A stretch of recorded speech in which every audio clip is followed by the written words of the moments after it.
नमस्कार, कसे आहात सर्वजण? मस्त ना? मस्तच राहा. तुम्हाला सर्वांना आजचा दिवस खूप छान आणि आनंददायी जावो. तर सर्वांना सर्वप्रथम श्री स्वामी समर्थ. तर आज आहे भोगी आणि त्याचबरोबर आहे आज पौष महिन्यातील पहिला रविवार. तर आजच्या दिवशी सूर्यनारायणची पूजा केली जाते आहे. देवाची पण पूजा झालेली आहे आणि सूर्यनारायणची पण पूजा झालेली आहे. तर ही पूजा आपल्याला सकाळी म्हणजे सूर्योदयाच्या अगोदर करायची असते. तर या व्हिडिओमध्ये मी सूर्यनारायणची पूजा कशी केली आहे ते शेअर करणार आहे. आणि तर ह्यावेळेस भोगी आणि पौष महिन्यातील रविवार एकाच दिवशी आलेले आहेत. तर म्हणजे दोन पूजा करायच्या होत्या. एक तर सुगड पूजा, नंतर आणखी सूर्यनारायणची पूजा. तर सूर्यनारायणची पूजा सकाळीच पहाटे केली जाते. तर ही पूजा एकदम सोपी आणि साधी आहे, याला काही वेळ लागत नाही जास्त. आणि सगळ्यात अगोदर आपल्याला माहितीच आहे की कुठलीही पूजा करण्याच्या अगोदर आपण पाठ ठेवण्याच्या अगोदर स्वास्तिक काढून घेते. तर हे मी साच्याच्या मदतीने अगोदर स्वास्तिक काढून घेतलं. त्यानंतर मग आपल्याला याच्यावर पाठ ठेवायचा आहे एक छोटा. आणि ही पूजा करण्यासाठी आपल्याला संक्रांतीसाठी जे आपण वाण तयार करतो त्यामध्ये गाजर असेल, नंतर वाटाण्याच्या शेंगा, नंतर गव्हाच्या ओंब्या, नंतर आणखी ऊस, बोर, तीळ, तांदूळ जे काही घेतो तर ह्या पण पूजेसाठी आपल्याला तेच लागत असतं. तर ही पूजा पूर्ण महाराष्ट्रात केली जात नाही, काही भागामध्ये केली जाते. तर पाठ स्वच्छ पुसून घेतलेला आहे. त्यावर मी तर रांगोळीच्या मदतीने सूर्य काढायचा असतो. तर त्यासाठी मी अगोदर पिवळा रंग खाली टाकणार आहे आणि त्यावर साच्याच्या मदतीने सूर्यनारायण काढणार आहे. तर ही पूजा शक्यतो अंगणात किंवा तुळशीसमोर केली जाते. पण माझ्या तुळशीजवळ एवढी जागा नाही पुरेशी, त्यामुळं मी दरवेळेस देवासमोरच पूजा करते. तर या व्हिडिओमध्ये मी सूर्यनारायणची पूजा कशी केली आहे ते शेअर केलेलं आहे. आणि भोगीचा आणि मकर संक्रांतीचा व्हिडिओ मी एकच बनवणार आहे. तर ते मी तुम्हाला उद्या शेअर करेन. तर बघा माझं म्हणजे कलर देऊन झालेला आहे. पूर्ण राऊंड शेप मी कलर दिलेला आहे.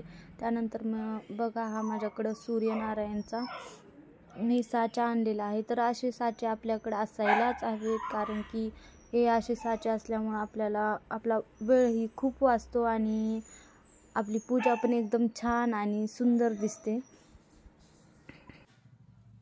तुम्हा सर्वांना प्रश्न पडला असेल की म्हणजेच मार्गशीर्ष महिन्यातले फक्त मी 2 गुरुवारचे व्हिडिओ आपल्या चॅनलवरती मी शेअर केलेला आहे आणि त्यानंतरची व्हिडिओ म्हणजे मी बाहेर फिरायला आपल्या चॅनलवरती का टाकले नाही. तर त्याचं कारण असं की आम्ही फिरायला गेलो होतो आणि त्यामुळं माझे 2 गुरुवार तिकडंच गेले आणि म्हणजे 3रा आणि 4था गुरुवार तिकडंच गेला आणि त्यानंतरचा मग 5वा गुरुवार. तर 5व्या गुरुवारी काय झालं की आणि उद्यापन करायला माझे पूर्ण म्हणजे 4ही गुरुवार माझे झालेले नव्हते. तर त्यामुळं मी उद्यापन काही केलं नाही. आणि त्याचबरोबर मी पूजा साधी केली होती, पण त्याचा व्हिडिओ मी म्हणजे शूटच केलेला नव्हता, कारण की आम्हाला त्या दिवशी वेळ अमावस्या होती. तर वेळ अमावस्येला सगळेजण म्हणजे आमच्या इकडे सगळेजण शेतामध्ये जातात आणि तर चाकरवाडीला जायचं होतं आणि सकाळी खूप गडबड झालेली होती. तर त्यामुळं मी तो व्हिडिओ शूट केला नाही.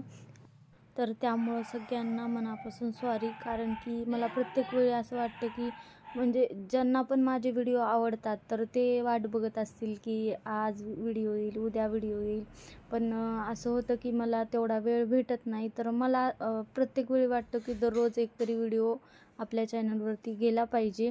तर पण तेवढा काही वेळ भेटत नाही. तर त्यामुळं तर मला जेव्हा पण वेळ मिळतो म्हणजे व्हिडिओ एडिट करायला, नंतर व्हिडिओ शूट करायला, तर तेव्हा पण मी व्हिडिओ शूट करत असते, एडिट करत असते. तर काही वेळेस असं होतं की मी व्हिडिओ शूट करते पण ते एडिट न करण्यामुळं ते व्हिडिओ तसेच राहतात.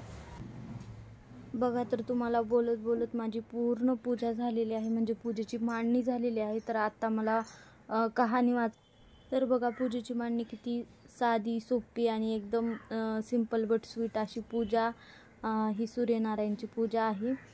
तर आपल्या घरामध्ये कुठलीही पूजा म्हणजे छोटी जरी पूजा आपण एकदम अशी मस्त छान केली तर आपल्या घरामध्ये दिवसभर एकदम असं प्रसन्न वातावरण राहतं आणि सगळं छान मस्त वाटतं. तर माझी देवाची पूजा सकाळीच झाली होती, म्हणजे सूर्यनारायणची पूजा करण्याच्या अगोदरच मी देवाची पण पूजा केली होती. तर रांगोळी पण काढून झालेली आहे. तर छोटीशीच रांगोळी काढलेली आहे. मी प्रत्येक वेळी हातानं कधीच रांगोळी काढत नाही, साच्याच्या मदतीनेच रांगोळी काढते. आणि आज भोगी असल्यामुळं मी अशी छान, आणि रविवार असल्यामुळं तर अशी स्पेशली मी पिवळ्या कलरची साडी घातली होती. त्याचं कारण असं की आज भोगी पण आहे आणि त्यानंतर मग आज आहे पौष महिन्यातील पहिला रविवार. तर सूर्याचा कलर पिवळा असल्यामुळं चला म्हणलं आज पिवळी साडी वेअर करूया. तर त्यामुळे ही साडी मी घातलेली आहे आज. तर मला काही साडी तेवढी परफेक्ट अशी नेसता येत नाही, आणि म्हणजे मला खूप वेळ लागतो साडी घालायला. तर त्यामुळं मी साडीच्या कधी भानगडीमध्ये पडतच. पण साडी घातल्याच्या नंतर पूजा ते म्हणजे असं छान वाटतं. मला साडी आवडते घालायला, पण मला तेवढी येत नाही म्हणून मी त्यामुळं कधी घालत नाही.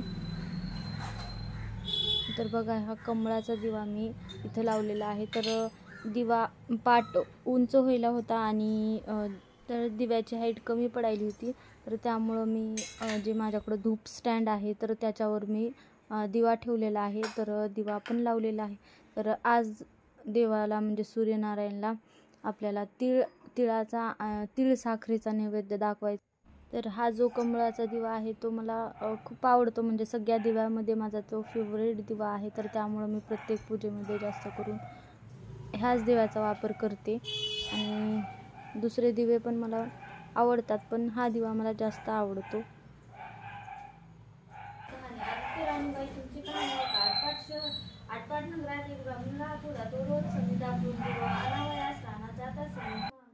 तर पोथी वाचून झालेली आहे. आता इथं करते मी आरती. तर इथं मी आवाज म्यूट केलेला आहे, कारण की आपी जास्त भुंकत होती, म्हणजे तिचा जास्त आवाज येत होता.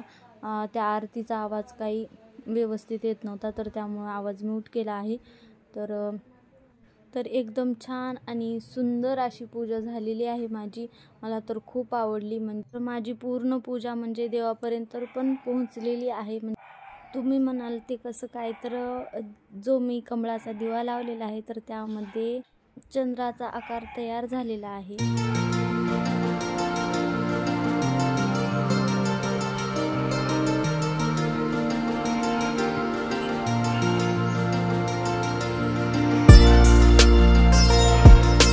म्हटलं जाते की आपण पूजेमध्ये जो पण दिवा लावतो तर त्यामध्ये चंद्र फुलाचा आकार जर झाला तर ती पूजा आपल्या देवापर्यंत पोहोचलेली असते. तर मला तर खूप छान वाटलं. तर आणि हो, सगळ्यात महत्त्वाचं म्हणजे व्हिडिओ आवडल्यास व्हिडिओला लाईक करा, शेअर करा आणि आपल्या चॅनलला सबस्क्राईब करा. Bye bye, stay tune.